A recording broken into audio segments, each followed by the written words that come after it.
ನಮಸ್ಕಾರ ಕರ್ನಾಟಕ, ನಾನು ನಿಮ್ಮ ಪ್ರೀತಿಯ ಜೆಪಿ. ಹಿಂದಿನ ಭಾಗದಲ್ಲಿ ಡಾಕ್ಟರ್ ಜೇಕಬ್ ಅನ್ನೋ ವ್ಯಕ್ತಿ ಡಾಕ್ಟರ್ ನಾಯರ್ ಅವರ ತಲೆಗೆ ಹೊಡೆದು ಅವರನ್ನ ನೆಲಕ್ಕೆ ಉರುಳಿಸಿದ್ರು. ಅಲ್ಲಿಂದ ಅನನ್ಯಳನ್ನ ತನ್ನ ಜೊತೆಯಲ್ಲಿ ಕರ್ಕೊಂಡು ಹೋಗಿದ್ರು. ಈ ಕಡೆ ಡಾಕ್ಟರ್ ನಾಯರ್ ಪ್ರಜ್ಞಾರಹಿತ ಸ್ಥಿತಿಯಲ್ಲಿ ಬಿದ್ದಿದ್ರು. ಈಗ ಕಾರ್ಲ್ ವಾಲಿಸ್ ಮ್ಯಾನ್ಷನ್ ಅಂತಿಮ ಭಾಗ ನೋಡೋಣ. ಇದಾದ 2 ದಿನಗಳ ನಂತರ ಅಲ್ಲಿಗೆ ಮತ್ತೋರ್ವ ವ್ಯಕ್ತಿಯ ಆಗಮನ ಆಗುತ್ತೆ. ಆತನೊಂದಿಗೆ ಓರ್ವ ಪೊಲೀಸ್ ಅಧಿಕಾರಿ ಕೂಡ ಬಂದಿರ್ತಾರೆ.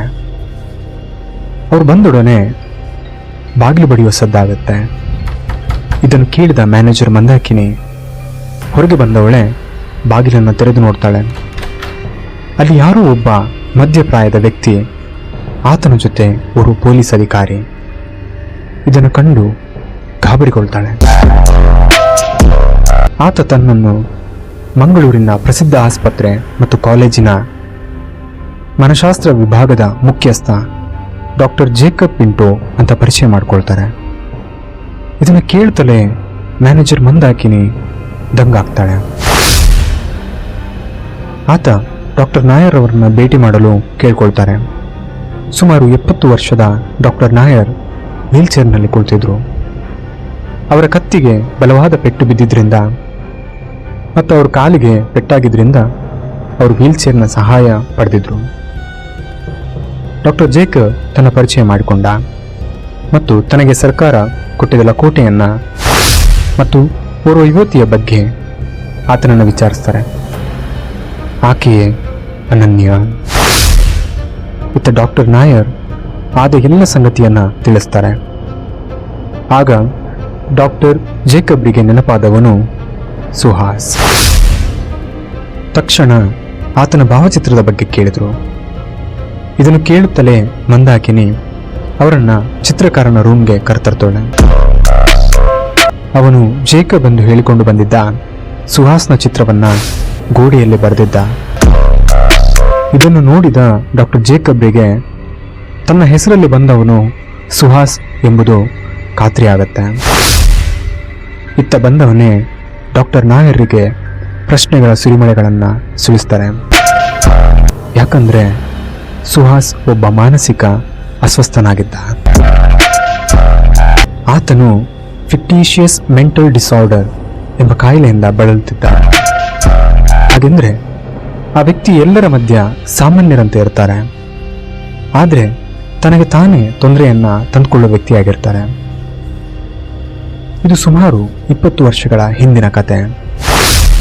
ಒಂದು ದಿನ ಮನೆಯಲ್ಲಿ ಜಗಳ ಆರಂಭ ಆಗಿರುತ್ತೆ. ಅನನ್ಯಳ ಆಸ್ತಿಯನ್ನ ತನ್ನ ಅಣ್ಣ ಮತ್ತೆ ತಮ್ಮ ಒತ್ತಾಯದಿಂದ ಪಡೆಯಲು ರವಿರಾಮ್ ಅವರ ಮೇಲೆ ಮಾರಕ ದಾಳಿ ಮಾಡಿರ್ತಾರೆ. ಆತನ ಹೊಟ್ಟೆಯನ್ನ ಚಾಕುವಿನಿಂದ ತೆಗೆದಿರ್ತಾರೆ. ರವಿರಾಮ್ ನಿಂತಲ್ಲೇ ತಮ್ಮ ಪ್ರಾಣ ಪಕ್ಷಿ ಹಾರಿ ಹೋಗಿರುತ್ತೆ. ಇದನ್ನೆಲ್ಲ ನೋಡಿದ ಅನನ್ಯಳ ತಲೆ ತಿರುಗಿ ನೆಲಕ್ಕೆ ಬೀಳ್ತಾಳೆ.